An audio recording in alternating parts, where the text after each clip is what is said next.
Alright, good morning everyone. Sa lahat po ng ating mga tropa peeps, hello po sa inyo. At tayo ay meron namang panibagong adventure. Ayan, tayo po ay babiyahin mula po Malolos City hanggang pong Malico, San Nicolas, Pangasinan.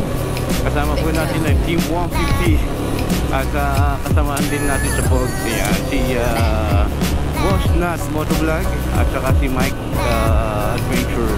Ayan, sila yung mga kasama natin ngayon na magbe-breakfast ride papunta ng Malico, Pangasinan. Kaya samahan nyo kami sa aming adventure.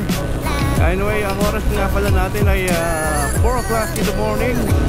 So kikita-kita kami ng mga tropa. Ayan, dun sa may Lakeshore, sa may Pampanga. Ayan, dun kami muna ng unang meet up. Susunod namin meet up naman sila Boss Nat at Mike. Ayan, kaya samahan nyo kami sa aming adventure ngayong araw na to mula po dito Malolos City hanggang pong Malico, San Nicolas, Pangasinan. Gearhouse mode po. Tara, chill na tayo. Anyway, dito na kami sa Petron. Tapos pick upin namin yung mga taga-Aliaga, yung tropa namin yun. Nag-standby sila sa may San Juan. Oras natin ay mag-alas 6:30 na. Dito pa rin kami. So kahit na lang din namin ang kasama namin na nagpipin ng location. Tapos diretso na kami doon. Ayun na nga.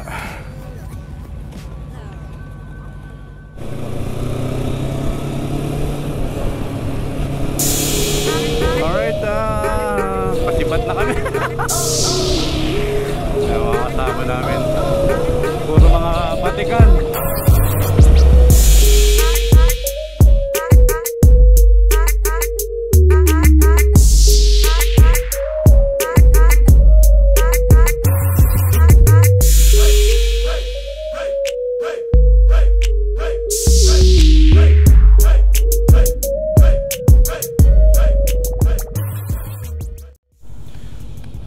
Nandito, nasaan na ba tayo? Sa anong lugar to?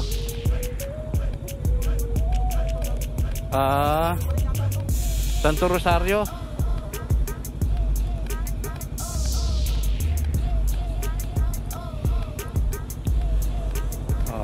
Dito na kami sa Santo Rosario, pero magbe-breakfast muna kami. Kaya nga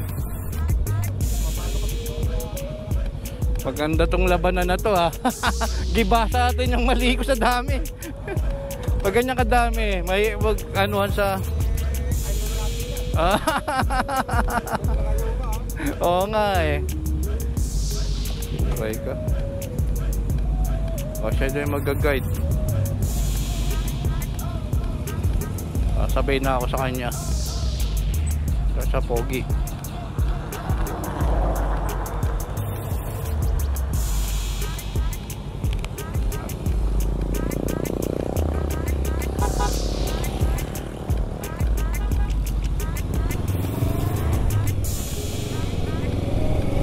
Anyway, daanan natin ang ating mga tropa 50, 150. Shout out sa inyo.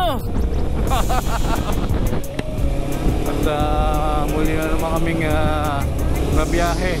Diretso na sa kainan muna bago mag-banking. Ano muna kami ng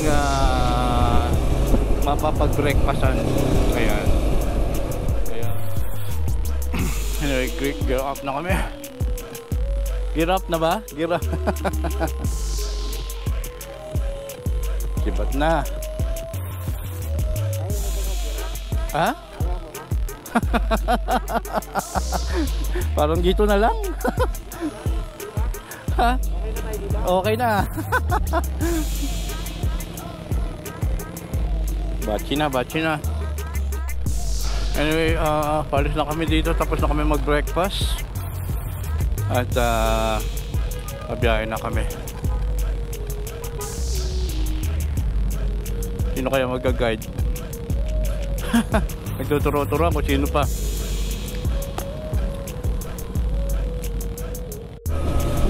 Ito na, ang simula ng akyatan.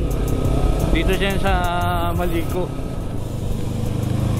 Anyway, tapos na kami magpagasolina doon. Nagpag-gasolina kami kasi yung isa namin kasamaan. Naubusan siya ng gasolina. 1 bar na lang. Medyo malayo pa rito yung kuhanan ng gasolina rito, no? Oo. Ito yung pinakamaganda rito sa lugar na to, itong part na to. This is my favorite place nito. Ito yung pinakamagandang epekto. Napakaganda.